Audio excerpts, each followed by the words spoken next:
हम आत्मा तो देभान में रहते हैं पूरे 63 जन्म। और देभान में हम क्या देखते हैं? बस इन 2 आँखों से जो दिखाई देता है ना, उसके सिवाय कुछ भी नहीं देखते। मुझे याद है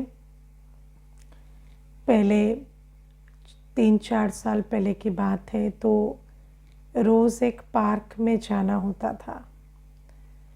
तो जब उस पार्क में जाती थी तो बहुत सारे है ना पौधे लगे होते हैं, कुछ ऐसे जंगली झाड़ जैसे दिखाई देते हैं। तो मैं सोचती थी ऐसे ही है ना झाड़ है। फिर मेरे साथ एक बार एक बहन गई, उसको पौधों का बहुत ज्ञान था। तो वो उन पौधों को देखकर मुझे बताती कि ये वाला जो पौधा है ना, इसको पीस कर अगर लगाए तो कोई भी ज़ख्म ठीक हो सकता है। इसके पत्ते पीस कर पिए तो फिर ये वाली बीमारी ठीक हो सकती है। इसका पत्ता तो साबुत ही चबा के खा जाए तो ये ठीक हो जाता। तो ऐसे वो बताती। तो मैं अपने मन में सोचती थी कि आज तक तो मुझे पता ही नहीं था कि इनमें इतनी ताकत है। ऐसे ही साधारण सोचते थे कि ये तो जंगली झाड़ है। लेकिन फिर उस दिन के बाद से दृष्टि बदल गई। जब भी जाती थी तो देखती थी किसी पौधे को तो लगता था अच्छा ये तो वो वाला पौधा है ना। और दृष्टि भी जाती थी कि अच्छा ये तो बहुत बेनिफिशियल है, ये कितने हैं देखे है ना।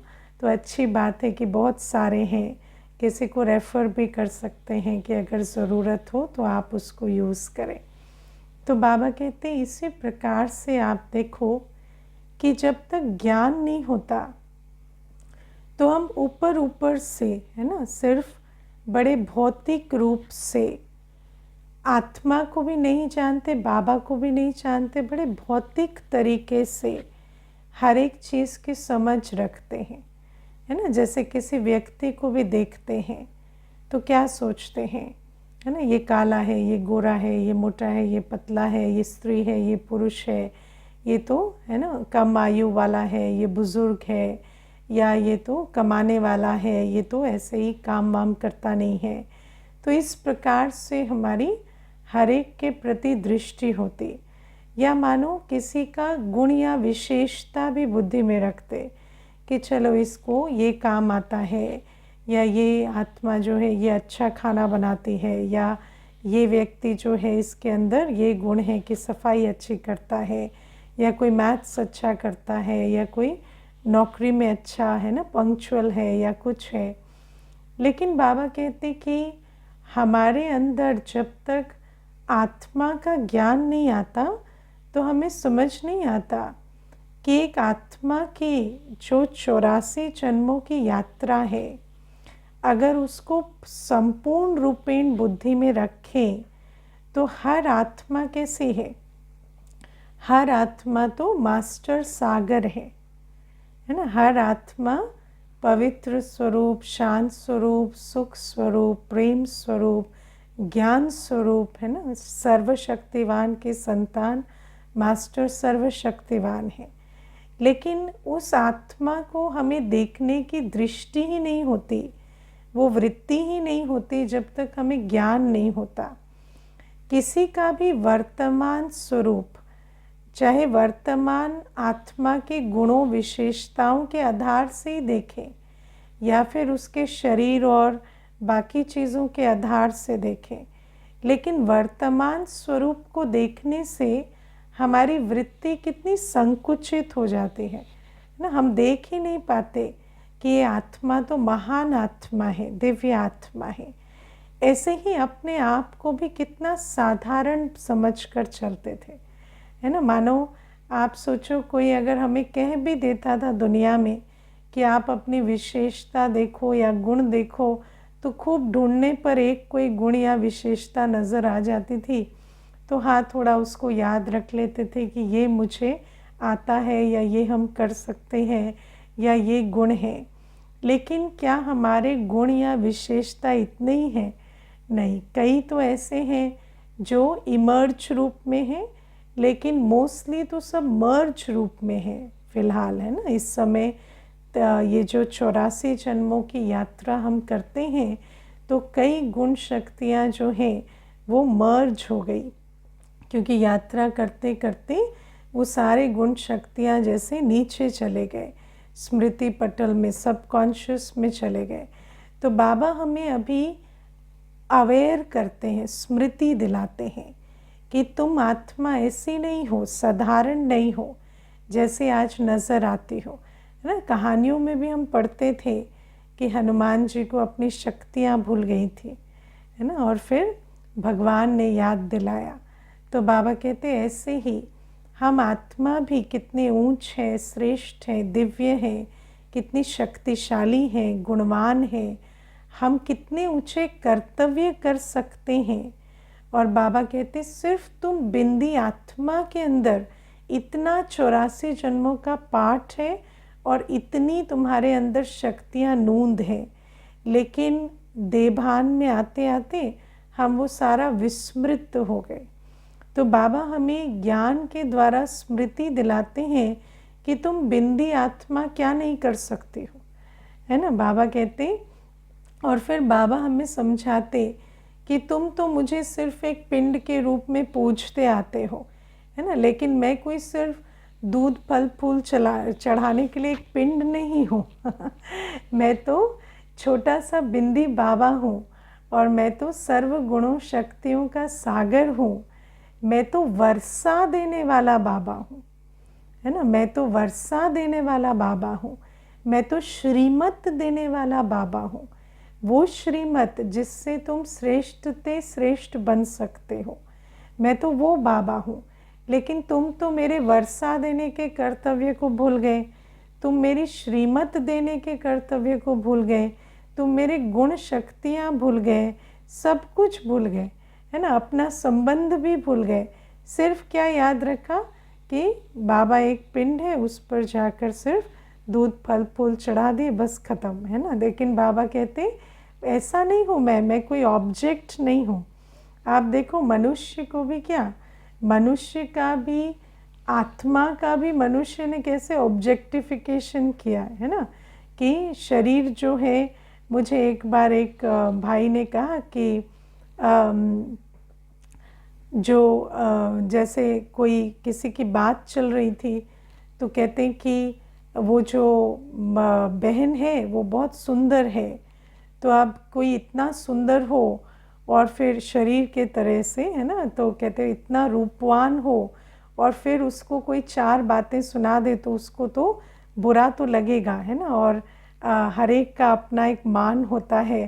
तो आप देखो कि मनुष्य क्या करता है, सिर्फ मान को भी अगर समझना चाहे कि किसका कितना मान है, तो कौन कितना रूपवान है, धनवान है या बलवान है शरीर के रूप से, है ना, तो धनवान है या सत्ता का बल है उसके पास, या रूपवान है या धनवान है, तो उस हिसाब से उसको मान देता है।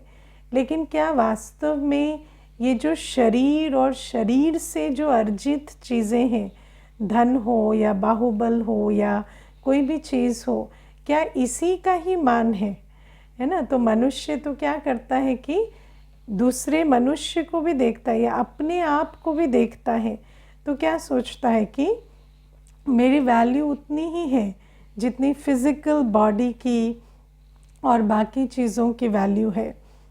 और जैसे जैसे शरीर बुज़ुर्ग होता है, बीमार होता है, तो व्यक्ति का जो स्वमान है वो भी नीचे जाने लगता है, कहने लगता है कि अब तो हमारे में ताकत नहीं रही, अब तो हम किसी काम के नहीं रहे, इस प्रकार के शब्द भी मुख से निकलने लगते हैं। लेकिन बाबा हमें कहते हैं कि नहीं, तुम तो आत्मा हो ना, और आत्मा को भी अपने आप को देखने के लिए भी पूरा तीसरा नेत्र चाहिए। और उस तीसरे नेत्र से क्या देखना है कि मैं आत्मा अपनी पूरी यात्रा में कौन हूँ, है ना, वर्तमान स्वरूप में सिर्फ नहीं, मैं पूरी यात्रा में कौन हूँ। मैं तो सतयुगी आत्मा हूँ, परमधाम निवासी आत्मा हूँ, मैं तो संगम युगी ब्राह्मण हूँ, फरिश्ता बनने वाली आत्मा हूँ।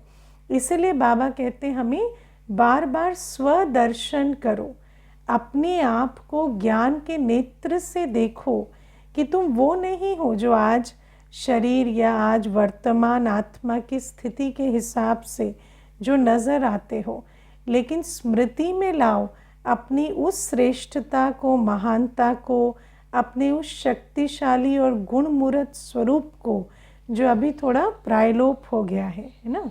तो ऐसे ही बाबा हमें कहते कि बाबा भी कोई ऐसे सिर्फ ऑब्जेक्ट नहीं है, बाबा कोई मूर्ति नहीं है, बाबा कोई ऑब्जेक्ट नहीं है जो पूजा के लिए बनाया गया हो। बाबा कहते मैं तो एक बिंदी हूँ और मैं तो इस मनुष्य सृष्टि का बीज रूप हूँ, चैतन्य हूँ, ज्ञान सागर हूँ, सर्वशक्तिवान हूँ, पतित पावन हूँ, और मैं तो तुम्हें वर्षा देने वाला बाबा हूँ। और तुमसे मेरा ऐसा संबंध है कि मैं तो तुम्हें 21 जन्म का वर्षा देने आया हूँ। और बाबा हमें कहते कि मैं तो तुम्हें अपने जैसा बनाकर तुम्हें स्वर्ग के लायक बनाने आया हूँ। तो बाबा हमें कहते कि तुम मुझे मैं जो हूँ, जैसा हूँ, वैसे जान कर याद करो। अगर हम वैसे जान कर याद करें तो हम अपने आप को भी कैसे समझेंगे? हम तो मास्टर सर्वशक्तिवान हैं, हम तो वर्षे की अधिकारी आत्मा हैं। मेरा बाबा आ गया है मुझे 21 जन्म का वर्षा देने। तो बाबा कहते इस प्रकार से जब तुम मुझे याद करते हो तब तुम्हें मेरा बल मिलता है ना, जो बल मैं तुम्हें देने आया हूँ। और फिर बाबा ये भी कहते कि मैं तुम्हें श्रीमत देता हूँ, मुख के द्वारा मैं बोलकर तुम्हें श्रीमत देने वाला बाबा हूँ। हम गीता में भी सुनते थे कि श्रीमत भगवानुवाच, भगवान आकर श्रीमत का उच्चारण करते हैं, लेकिन हम ये नहीं समझते थे कि सच में भगवान मेरे लिए आएंगे और श्रीमत का उच्चारण करेंगे। और श्रीमत का अर्थ क्या है? श्रेष्ठ बनाने वाली मत।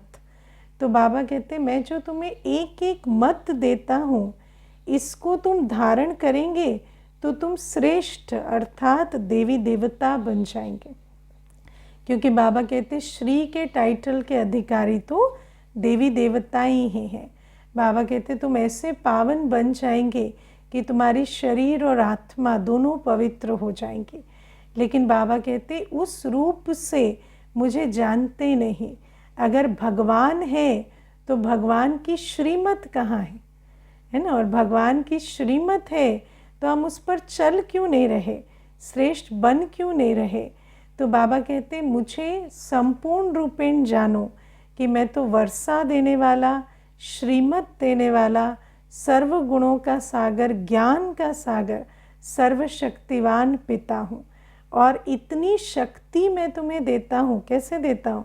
जब तुम मुझे याद करते हो और जैसा हूँ, जो हूँ वैसा जानकर जब तुम मुझे याद करते हो और जब मेरी श्रीमत पर चलते हो तो मैं तुम्हें अटल अखंड सुख शांति में स्वर्ग के राज्य का अधिकारी बना देता हूँ।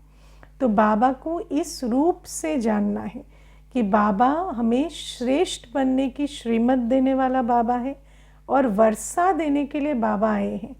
तो जब हम बाबा को याद करें तो हमें वर्षे के अधिकार की मिठास भी अनुभव हो, है ना। जैसे लौकिक पिता को याद करते हैं तो प्रॉपर्टी की खुशबू आती है ना, तो ऐसे बाबा कहते परम पिता को भी याद करें तो 21 जन्म स्वर्ग के वर्षे की खुशबू आए। ऐसा हमें समझकर बाबा को याद करना है। और बाबा कहते बुद्धि में रखना होता है। ये सारा खेल किसका है? बुद्धि का, क्योंकि आँखों से दिखाई नहीं देता, है ना। तो बाबा कहते बुद्धि में रखो, हम परम धाम से आए हैं। बाबा कहते पूरा ज्ञान आज बाबा ने कितना सुंदर समझाया। परम धाम में निराकारी झाड़ है, कैसे हम आत्माएं धीरे धीरे आती हैं, कैसे यहाँ आकर पतित बनती हैं और कैसे अब परम धाम से बाबा आए हैं। ये सारा ज्ञान बुद्धि में रखना पड़े, इसीलिए अवेयरनेस चाहिए, वरना स्थूल रूप से तो हम कुछ भी नहीं देख पा रहे। स्थूल रूप से तो किसी के गुण या विशेषता भी दिखाई नहीं देते, है ना, जब तक उनके साथ उस प्रकार से संबंध में ना आए। तो बाबा कहते तीसरे नेत्र के आधार से ये सब समझो। फिर आज ऐसे विचार चल रहा था कि आजकल तो दुनिया में क्या हो गया है कि सब कुछ बहुत स्थूल हो गया है ना। कल मुझे कोई कह रहे थे कि मैंने अपने भाई को राखी नहीं भेजी इस बार, है ना। कोई बहन थी तो कहती कि मैंने अपने लौकिक भाई को इस बार राखी नहीं भेजी और बहुत रो रही थी, दुखी हो रही थी। तो मैंने कहा कि कोई बात नहीं, राखी नहीं भेजी तो फ़ोन कर दो, बात कर लो। तो कहती बहुत शर्म आ रही है कि राखी नहीं भेजी इस बार, कुछ ना कुछ मन मुटाव हो गया था तो राखी नहीं भेजी, तो अब क्या रिश्ता रह गया है ना। राखी कोई बहन ना भेजे इतनी बड़ी बात होती है। तो मैंने कहा राखी क्या है, राखी तो एक धागा है राखी के लिए इतनी टेंशन क्यों लेते हो, है ना। आप तो जो दिल की भावना है वो बड़ी चीज़ है। तो कहते नहीं, दिल की भावना तो अलग बात है लेकिन रस्म रिवाज बड़ा है। तो मैंने कहा रस्म रिवाज का भी महत्व है, लेकिन कब, जब दिल की भावना ठीक है ना। तो पहले किसका महत्व है, पहले तो दिल की भावना का महत्व है। तो फिर उसको कहा कि आप फ़ोन करो और बात करो। तो ऐसे ही आप देखो आज क्या हो गया, आजकल सब कुछ स्थूल हो गया। जैसे कोई आत्मा होती है, किसी के साथ मन मुटाव होता है या किसी के साथ कोई बात हो जाती, दूरी हो जाती, तो फिर मनुष्य कहता है आप उनको पूछो, मैंने कोई बात उनको गलत कही है, आज तक कोई दुर्व्यवहार किया है, कोई थप्पड़ मारा है ना। तो व्यक्ति क्या सोचता है, सिर्फ थप्पड़ मारना, दुर्व्यवहार करना, यही बातें बड़ी होती हैं। लेकिन कई बार जब बात की जाए तो सामने वाली आत्मा कहती है ऐसा नहीं है खाने को नहीं दिया, या ऐसा नहीं कि घर में छत के नीचे रखा नहीं, सब कुछ था लेकिन कोई भी सम्मान नहीं था, उस संबंध में जो रिगार्ड होना चाहिए वो नहीं था। तो कई बार क्या होता कि स्थूल रूप से तो सब कुछ ठीक है लेकिन जो रिगार्ड रखना चाहिए वो नहीं है। तो दृष्टि वृत्ति जो है या स्मृति जो है उसमें बहुत कमी है। किसी को भी देख रहे हैं तो उनको स्थूल रूप से देख रहे हैं, ये तो स्त्री है, ये तो बच्चा है, या ये तो नहीं कमाने वाला है, या ये तो अनपढ़ है, तो उस प्रकार से देख रहे हैं। तो वो जो स्मृति के आधार से जो वृत्ति दृष्टि है उससे संबंध जो है उसमें सम्मान नहीं है या स्नेह नहीं है। तो इन बातों को भी हमें समझना होता है कि बाबा हमें कहते हैं कि जब तुम मुझे याद करते हो तो मैं जो हूँ जैसा हूँ मुझे वैसे याद करो।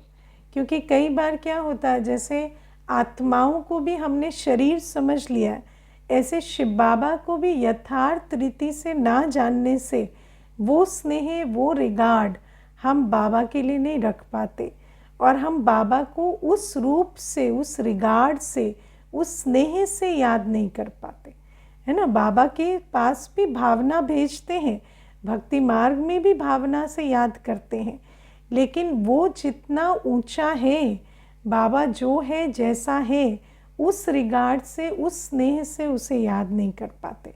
और जब उस स्नेह और रिगार्ड से याद नहीं करते तो उसका बल और फल भी हमें नहीं मिलता। और सबसे बड़ी बात है कि बाबा के बारे में यही नहीं जानते कि बाबा तो श्रीमत देने वाला है। तो श्रीमत को ही नहीं जानते तो श्रेष्ठ बनेंगे कैसे, चलेंगे किस पे। तो ये बातें आज बाबा समझाते हैं।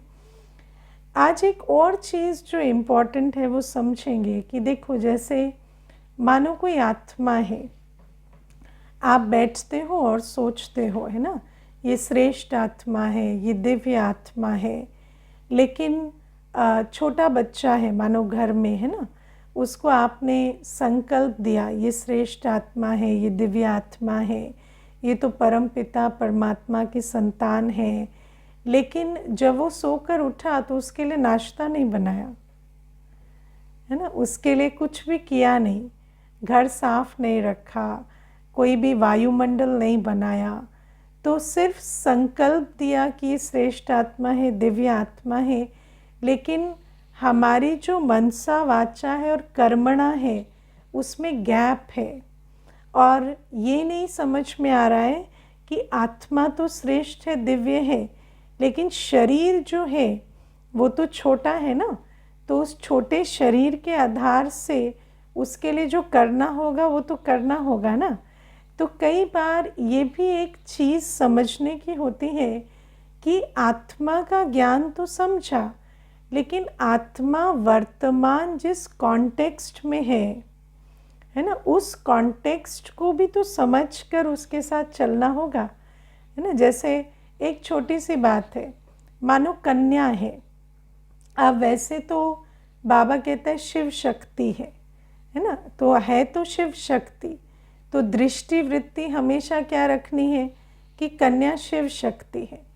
लेकिन वो 11 बजे वापस आ रही है कहीं से, है ना, और हम उसको रिसीव ना करने जाएं, रात के 11 बजे ऐसे ही कह दें कि आप अकेले आ जाना, है ना, क्योंकि आप शिव शक्ति हो, वो अलग बात है। कभी नहीं जा पा रहे हैं, कोई ऐसे हालात बन गए हैं, तो उस समय तो चलो उसको स्वमान जगाया कि क्यों नहीं कर सकते, है ना, कि शिव शक्ति हो तुम, शिव बाबा तुम्हारे साथ है, क्यों नहीं आ सकते। लेकिन हम अपने ही अंदर अंदर एज्यूम कर लें कि क्यों नहीं शिव शक्ति है, अकेले क्यों नहीं आ सकती। तो ये तो कोई बात नहीं है ना, क्योंकि जो कॉन्टेक्स्ट है, रात के 11 बज रहे हैं, है ना, समाज आज कैसा हो गया है, तो अगर हम जा सकते हैं तो रिसीव करने क्यों न जाएं उस आत्मा को। ऐसा नहीं है कि 7 बजे आ रही तो भी रिसीव करने जाए, नहीं, लेकिन रात के 11 बजे हैं तो क्यों ना रिसीव करने जाए। और फिर घर में बैठकर क्यों टेंशन लें कि कैसे आएंगे, सब ठीक होगा, 10 बार फ़ोन लगाएं, तो उससे अच्छा है जाके रिसीव कर लेना। अगर फ्री बैठे हैं तो क्यों ना जाए।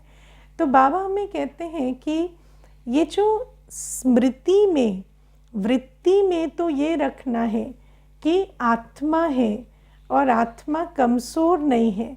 आत्मा अपने जो संदर्भ है, चाहे शरीर का, चाहे कोई और संदर्भ है, उस संदर्भ से न्यारी है आत्मा, ये दृष्टि वृत्ति में रखना है।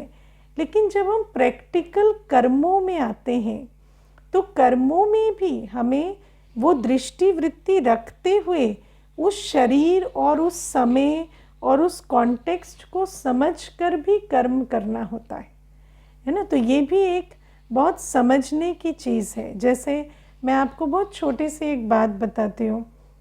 अब बाबा जो है, बाबा कौन है? बाबा तो परम पिता है, सबका बाबा है ना। लेकिन जब बाबा गुलजार दादी जी के तन में आते थे तो जो स्त्री चोले में है आत्मा, वो तो उनको भाकी पहनते थे, गले लगाते थे। लेकिन पुरुष चोले में आत्मा है ना, भले है बच्चा लेकिन भाकी थोड़ी पहनेंगे।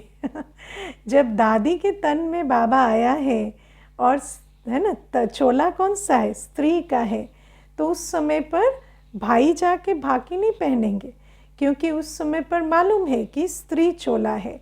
तो शरीर का भी एक, शरीर को भी समझकर जो हमारी मर्यादा है। अब आप देखो, मान लो कि सेवा हो रही है, अब सेवा में हर प्रकार की सेवा है, भोजन बनाने की भी है, सफाई करने की भी है, सामान उठाने की भी है।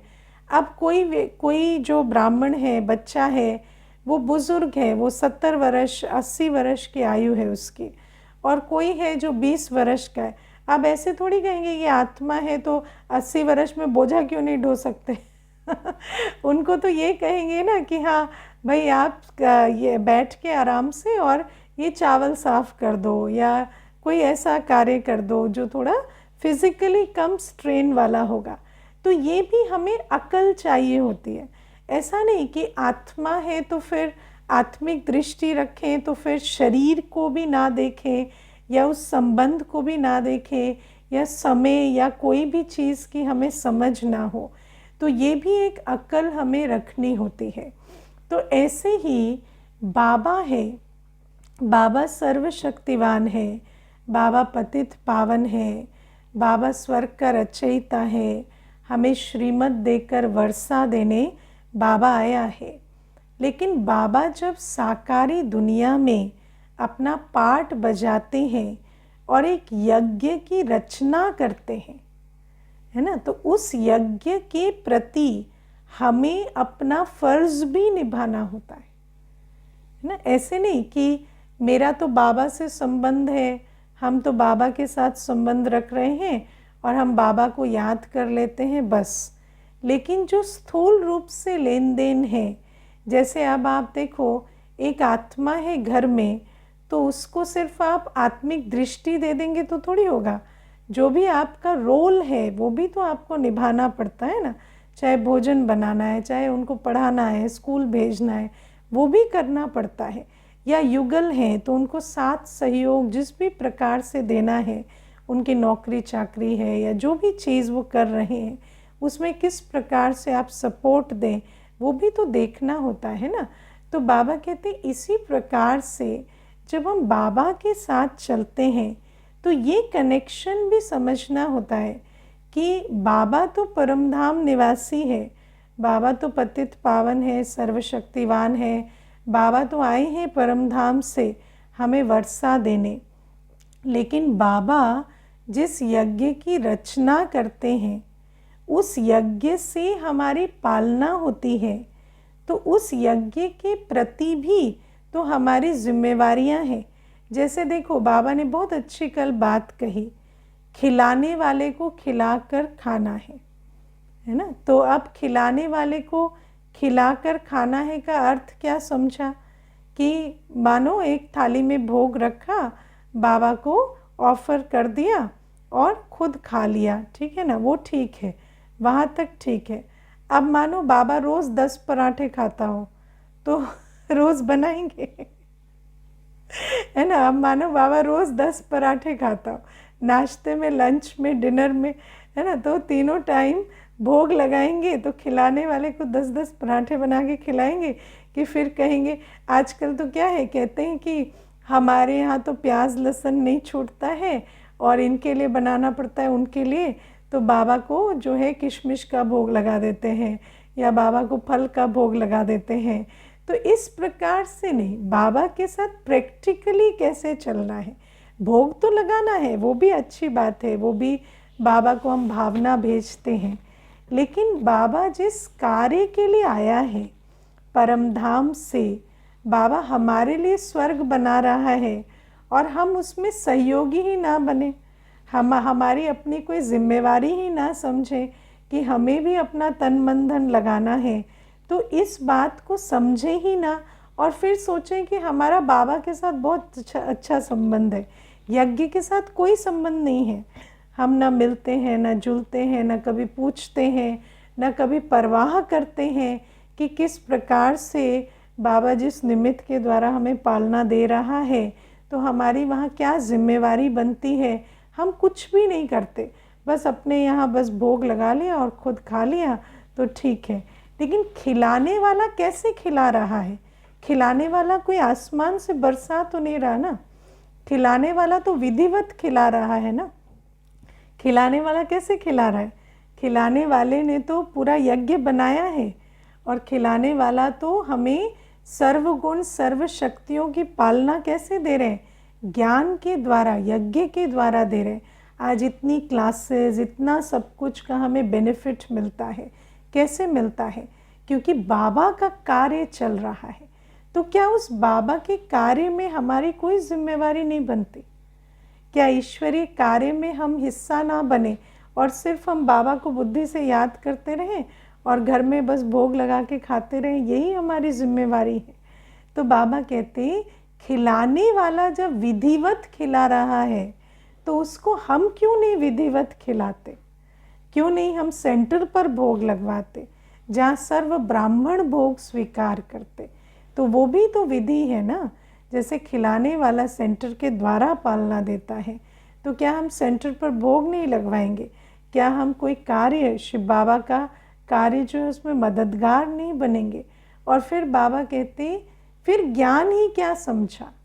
जब बाबा कहते हैं कि मैं इस प्रकार से कार्य करता हूँ और हम उस विधि को ही नहीं समझ पा रहे, तो हम चतुर सुजान कहाँ हुए? आज बाबा चतुर सुजान का हमें वरदान देते हैं ना, कि चतुर सुजान कौन है? बाबा कहते हैं ये जो बेहद का कार्य है, इसमें एक कणा लगाते हैं तो उससे, है ना, पदम गुणा प्राप्ति होती है। चाहे वो तन हो, मन हो, धन हो, हर प्रकार से पदम गुणा हमें प्राप्ति होती है। एक का पदम गुणा का यहाँ हिसाब है। और बाबा कहते यही मेरी विधि है, इसी प्रकार से मैं तुम्हारा भाग्य बनाता हूँ। लेकिन अगर उसमें भी सुदामा के मिसल कच्छ में रख लें छुपाकर, है ना, और कुछ भी ना करें, तो बाबा ने आज क्या कहा, वैसे तो मैं खींच कर भी ले सकता हूँ, लेकिन उसमें तुम्हारा जमा नहीं होगा। आज बहुतों ने पूछा कि बाबा खींच कर कैसे लेता है ना? तो पहला प्रश्न है, खींचने की नौबत क्यों आनी चाहिए? है ना, क्यों ये प्रश्न उठ रहा है कि बाबा खींच कर कैसे लेता है? खींचने की नौबत क्यों आनी चाहिए? लेकिन फिर भी प्रश्न है, तो मैं आपको कुछ एक बातें बताती हूँ। एक बार ना एक भाई आते थे, तो बहुत उस भाई के पास सब कुछ है, ऐसा कुछ नहीं है कि कोई कमी है या वो नहीं कर सकता, हर प्रकार से भरपूर। लेकिन जब बाबा के पास आते तो कभी कुछ सफल नहीं करते, है ना। तो फिर ठीक है, बाबा के घर में आए, बाबा तो दाता है, कोई ऐसी प्रॉब्लम नहीं है, तो सफल करते नहीं। फिर क्या हुआ, एक दिन जब डीमोनेटाइजेशन हुआ, तो जब वो न्यूज़ आ रही थी, उस टाइम सेंटर पर ही बैठे थे, है ना, क्लास कर रहे थे। तो ऐसे ना उनके पास बहुत सारा पैसा ऐसे रखा हुआ था, जो कैश। तो उस टाइम पे उनका जैसे दिल ऐसे दहलने लगा कि किस प्रकार से अब इसको क्या करें, करोड़ों रुपया ऐसे रखा था। तो फिर कुछ समय के बाद, है ना, थोड़े हफ्ते भर, 10-15 दिन, मेरे ख्याल से 15 दिन तो सेंटर आए भी नहीं, ऐसे ही अफरा तफरी में रहे। उसके बाद 15 दिन के बाद जब उनको मालूम पड़ा कि अभी भी बहुत सारा ऐसा पैसा है जिसको ठिकाने नहीं लगा पाए हैं, है ना, जिसका कन्वर्जन नहीं करा पाए हैं, तो फिर मुझे कहते कि मैं आपको कुछ अगर यज्ञ में सेवा में दूं तो आप स्वीकार करेंगे, लेकिन पुराने नोटों में होगा, है ना। और तो मैंने उनको कहा कि आप दे सकते हैं, लेकिन वो सेवा नहीं है और उसका आपको रिटर्न नहीं मिलेगा, है ना। मैंने उनको प्रैक्टिकल बिल्कुल साफ साफ ये बात कही कि आप दे सकते हैं, लेकिन वो सेवा में सेवा नहीं कही जाएगी और उसका आपको कोई रिटर्न नहीं मिलेगा, क्योंकि ये तो आपने मजबूरी में दिया, है ना। ये तो जैसे आपने दिया नहीं, ये तो मजबूरी हो गई। तो ये जो बाबा कहता है ना कि ऐसा समय आएगा, हर आत्मा का ऐसा समय आएगा, क्योंकि देखो ब्राह्मण जो है, जब विपदा आती है, कोई बात होती है, तो अल्टीमेटली वो बाबा के पास आएगा, कहेगा मेरा सफल कर दो। लेकिन बाबा कहते मानो उस समय लगा भी दिया तो भी उसका रिटर्न तुम्हें नहीं मिलेगा, क्योंकि वो तो परिस्थितियों ने मजबूर किया। मैं आपको इसमें एक और बात बताती हूँ। एक माता थी, तो उसको बहुत दिल होता था, उसके युगल भी आते थे, लेकिन युगल का पता नहीं कोर्स भी किया, सब किया, लेकिन युगल को कभी ऐसे दिल नहीं होती थी कि मैं कुछ सेवा करूं। तो माता और युगल दोनों आते, माता की बहुत भावना रहती, है ना, लेकिन युगल कभी भी कुछ भी सेवा नहीं करते थे और करने भी नहीं देते थे, पूरी नज़र रखते थे। तो क्या हुआ कि माता बहुत बीमार हो गई, बहुत बीमार हुई, इतना जैसे एकदम शरीर छूटने पे आ गया। और युगल को तब माता से बहुत मोह था, युगल को, उन्हीं के पीछे पीछे तो सेंटर भी आने लगे थे ना, तो बहुत मोह था। तो जब बहुत बीमार हुई तो उनको सपना आया कि भोग लगवा, नहीं तो ये शरीर छोड़ देगी। तो उस टाइम पे उन्होंने भोग लगवाया और भोग लगवाने में पहली बार सफल किया। तो जब माता ठीक हो गई तो मेरी उनसे बात हो रही थी, तो मुझे कहती, दीदी देखो मुझे तो इसी बात की खुशी है, चाहे शरीर का कष्ट हुआ, चाहे कुछ भी हुआ, लेकिन एक तो कर्म बंधन कट गया और चलो इनकी भी बुद्धि में कुछ बैठा। तो मुझे तो इस बात की बहुत खुशी है। तो देखो, एक तरफ माता है जिसने दोनों की कमाई कर ली, कर्म बंधन भी उसके कट गए शरीर की बीमारी से, और उसके अंदर ये भी भावना रही कि मेरा सफल हुआ तो मुझे बहुत खुशी है। और दूसरी तरफ युगल है जिसने किया भी, लेकिन क्या सोचकर किया, मैं इसके लिए करता हूँ उसके लिए नहीं करता, है ना। सोचो, किया भी, यज्ञ में भी किया, लेकिन भावना क्या है कि मैं तो पत्नी के लिए करता हूँ, किया देहधारी के लिए। तो उसका जमा कहाँ होगा, उसकी बुद्धि में तो यही रहा, मैंने देहधारी के लिए किया। तो किया भी यज्ञ में, लेकिन उसका जमा नहीं हुआ, लेकिन माता का जमा हुआ, जबकि उसने किया कुछ भी नहीं। लेकिन वो कहती मुझे तो बहुत अच्छा लगा, है ना, शरीर भी छूट जाता तो कम से कम एक भोग लगाते तो मुझे अच्छा लगता। तो मुझे कहती कि मेरे लिए कोई बड़ी बात नहीं है, चलो कर्म भी कट गए दीदी और ये भी हो गया। तो अब आप देखो कितनी बड़ी ये चीज़ है।